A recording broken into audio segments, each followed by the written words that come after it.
It's Bello Day today. I think there's a guy here. Ano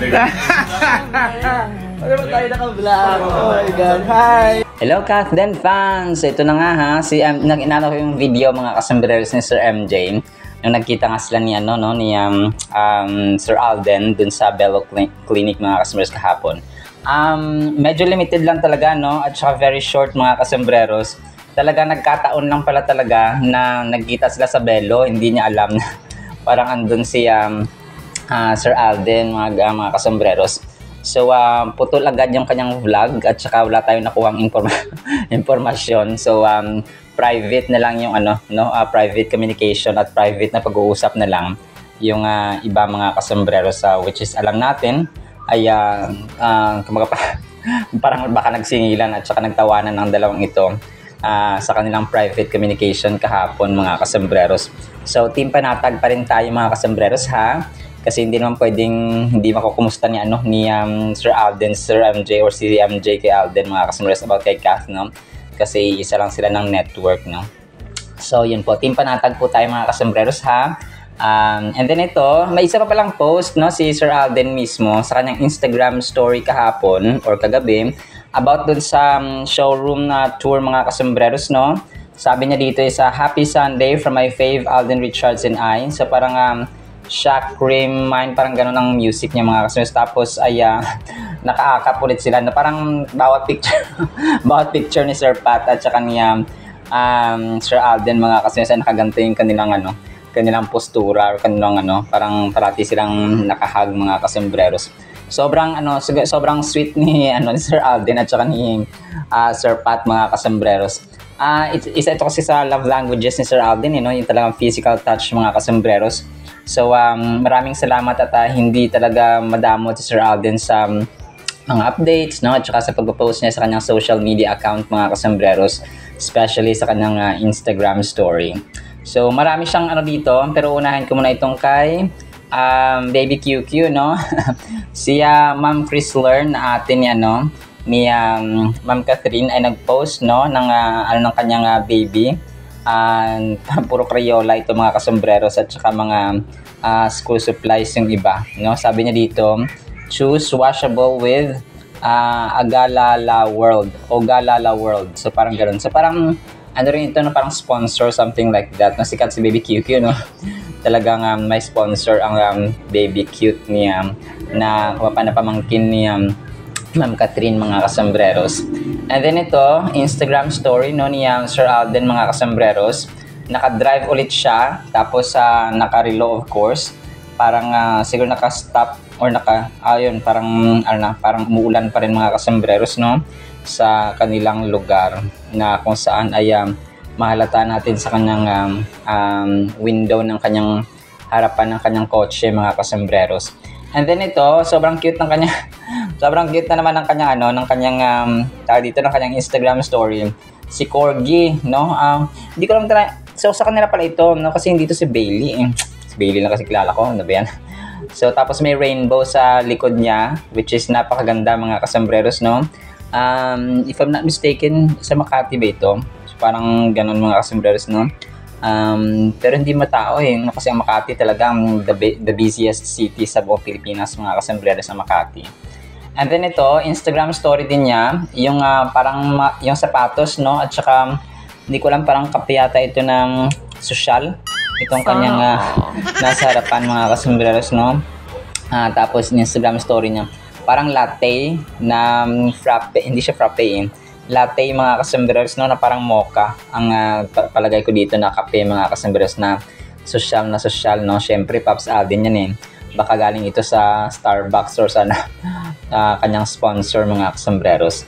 And then ito, si Mami Min, nag-post siya, no, nag-Instagram story din si Mami Min mga kasambreros ng parang hip-hop dance, no, competition sa Phoenix, Arizona. Ngayon naman ito magsisimula July 28 hanggang August 2.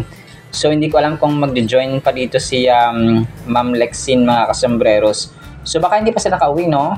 Sina Mami Min mga kasambreros o si Lexine, kasi nga meron pa silang hip-hop dance competition dito sa Phoenix, Arizona, mga kasambreros. So, parang ticket ito, no, ng event, tsaka yun nga, para makapasok ka mga kasambreros. Tickets and event packages, the biggest week in hip-hop dance world sa 2025.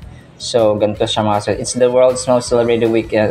So, yun siya mga kasambreros, no, Instagram story ni Mami Min. And then ito, prayer of course, no, ni Sir Alden, ay hindi mawawala talaga ito mga kasambreros, part ng kanyang daily routine, no. Sabi niya, Dear God, I pray for the protection of my family and friends. Please watch over them, keep them safe, and shield them from harm. Surround them with your presence and give them peace in every situation. Bless them with wisdom and guidance to make good decisions that align with your will. Strengthen their hearts, encourage their spirits, and lead them on the right path. Thank you for your constant care and love over those I cherish.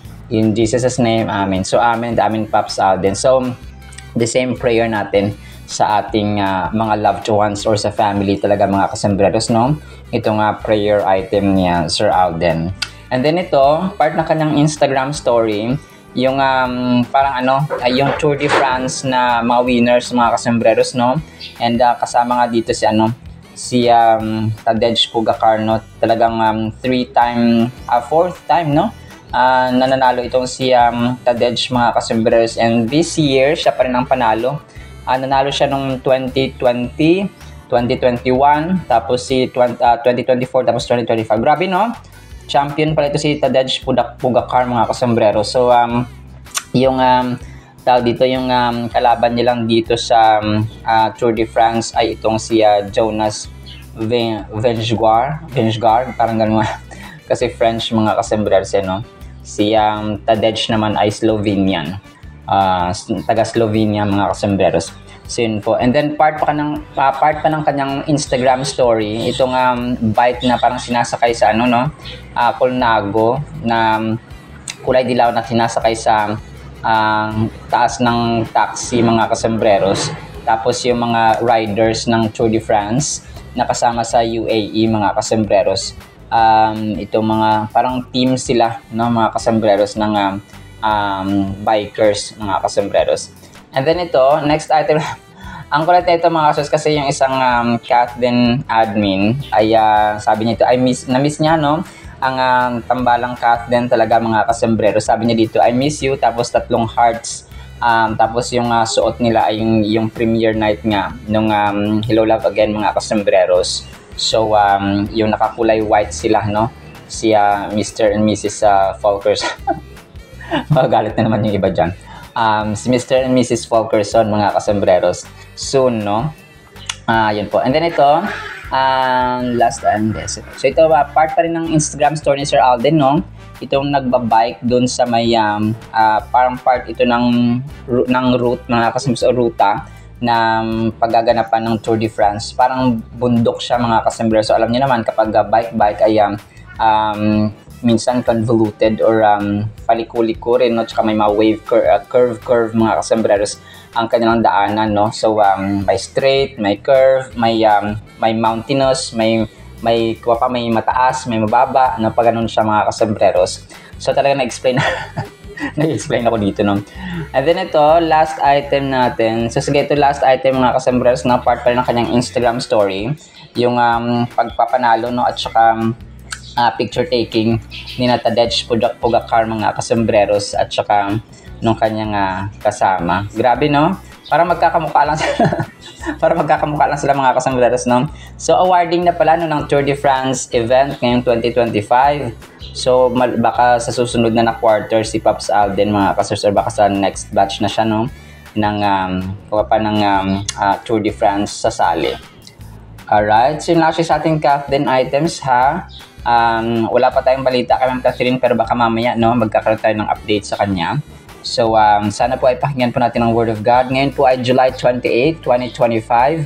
Monday na po, and sana po ay pakinggan po natin ang Word of God. At para po sa ating Word of God ay sobrang ganda po nito. Ang title, Mabangong Aroma.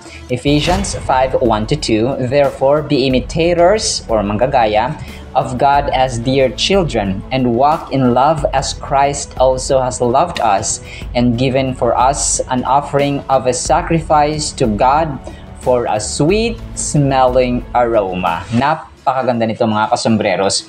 Ang verse na ito ay sinulat of course ni Apostol Pablo mga kasombreros, and this is a call para sa atin na i-reflect natin at magmuni-muni tayo na ang character ba natin, ang ating ugali, ang ating attitude, ating mga behavior sa ngayon ay in line sa pag-ibig, in line sa pasensya, in line sa dakilang love ng Diyos sa ating buhay. So, alam natin may test of patience talaga, natitest ang ating pag-ibig, ang ating pasensya, ang ating humility, ang ating kindness, ang ating pagpapatawad, ang ating awa, araw-araw mga kasombreros. Kasi araw-araw naman talaga tayong may mga kinakaharap sa buhay, whether maliit man yan or malaki na mga challenges mga kasombreros. And yung test na ng patience nga, di ba? Sa pag-aantay ng tricycle, pag-aantay ng masasakyan, pag-aantay sa pila, paghatid mo sa eskwelahan ng anak mo, tapos may nakaaway ang anak mo. Yung mga ganong mga tipo, mga kasombreros sa araw-araw, it challenges us to embody the same sacrificial love that Jesus showed when He died for us on the cross. Kung kaya mabangong aroma, mga kasombreros, si God the Father, nung pinadala niya si Jesus Christ, tapos naipako sa krus, tapos tinubos niya yung ating kasalanan. Yun yung parang naging, kasi diba sa Old Testament dati, kailangan kumatay ng isang baka, or ng turong baka, isang tupa, o ng isang basta any hayop mga kasombreros na binibigay nila as offering, sinusunog yan mga kasombreros, no? Tapos yung usok niyan ay ang sweet-smelling aroma or mabangong aroma or sacrifice ng mga kasombreros ng mga taong nagkasala at nag-offer sa Panginoon. So, ganun po siya. Pero yung tradition, yung requirement ng God the Father or ni God the Father mga kasombreros sa Old Testament ay napalitan na yun. Hindi na isang tupa, hindi na isang lamb, hindi na isang toro, hindi na isang kung ano mga hayop dyan ang kumbaga pa sinusunog. Tapos yung usok nun ay hindi na yun yung requirement. Binago na mga kasombreros. That is why we are living by grace kay Jesus Christ mga kasombreros because of what He has done on the cross for our redemption and forgiveness of our sins mga kasombreros. And madami pang benefits actually at saka for the advantage of humanity nung nagpapako si Jesus Christ sa krus mga kasombreros. Hindi ko maisa-isa ang advantages at benefits na yun mga kasombreros. This means loving others unconditionally, selflessly, and with compassion regardless of who they are or what they have done. So, tayo rin po parang we are urged we are urged to prioritize love above all else na kagaya ng pagmamahal sa atin ni Kristo as we strive to imitate God. Kapag ginagaya natin ang isang tao, ang isang act or ang isang sayaw, ang isang kanta, kasi usong-uso yun sa TikTok mga kasombreros, kung anong ginagawa nila, yung kanta, lalo na mga kasombreros, And Filipinos are the greatest imitators sa buong mundo. Tayo yung pinakamagaling manggaya.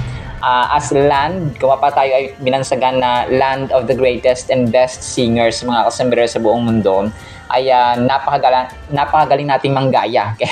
Napakagaling nating mag-imitate or mag-emulate mga kasombreros. So why not mas i-imitate natin at mas gagayahin natin mga kasombreros si Jesus Christ with all this humility, love, forgiveness, kindness, and so on, mercy mga kasombreros, and lahat-lahat na mga kasombreros. Have you ever thought about what it truly means to imitate God in your daily life? How can you show love to those around you in a way that reflects the love of Christ? This verse reminds us that as followers of Christ, we are called to be vessels of His love in a world that is in desperate need of it. So, ang dami. Kabataan, mag-asawa, magkaibigan, magkapitbahay, family members, lahat po ay nangangailangan at nagde-desire ng pag-ibig. And come to think na maraming mga tao, mga kabataan, especially sa mundong ito, na they are longing, naghahanap sila at nag-desire mga kasombreros na nangarap na minsan may magmamahal na magulang, may magmamahal na kapatid, may magmamahal na asawa, na jowa, may magmamahal sa kanila pa. They're longing for love. And Kasi isa yun sa mga natures ng Panginoon na tayo po ay tao. Tayo po ay nilikha ng Panginoon kasi maraming tao na sabi na, saan nanggaling ng Diyos? Sino ang lumikha sa Diyos? No, parang atheist sila mga kasimers, no? Hindi sila naniniwala sa Panginoon. Pero yung buhay nila, hindi nila alam na ang buhay nila mismo, yung tao nagsasalita, yung sila mismo, yung persona nila mismo ay reflection, no? At saka representation ng imahe ng Panginoon. So, yun yung mga dahilan, yun yung mga blindness, mga kasembreros, at saka pagiging bingi, at saka pagiging, wala silang understanding at wala silang pangunawa because naisara ng mundong ito at naisara ni Satanas, mga kasembreros, ang pangunawa nila toward God, na God really exists powerfully and eternal. So Ephesians 5 verses 1 to 2 ay tinatawag tayo bilang mga imitators, kay manggagaya, mga kasembreros. So kung tayo po ay may ginagaya ng mga artista, ng mga content creator and so on, mas lalo natin gayahin, mga kasembreros, ang ating Panginoon. This message echoes the call, hindi sa power kundi sa dito sa ugali, mga kasembreros, kasi we cannot and walang sino man ang pwedeng pumantay at saka makahihigit sa power at authority ni God at ni Jesus Christ. This message echoes us to call to love, the call to love found in 1 John 4:7-8, mga kasembreros. So yung 1 John na sinulat nga ni John the Beloved, mga kasembreros, ay speaks about love din, no? Yung theme, yung gist, yung buod ng kanyang letters. 1 John, 2 John, 3 John, mga kasembreros na libro, ay pag-ibig, no? Pag-ibig sa Diyos, pag-ibig ng Diyos sa tao, pag-ibig ng tao sa Diyos, and so on. We are told that God is love, no? Ang Diyos po ay pag-ibig sa 1 John chapter 4 verses 7-8, and that everyone who loves is born of God.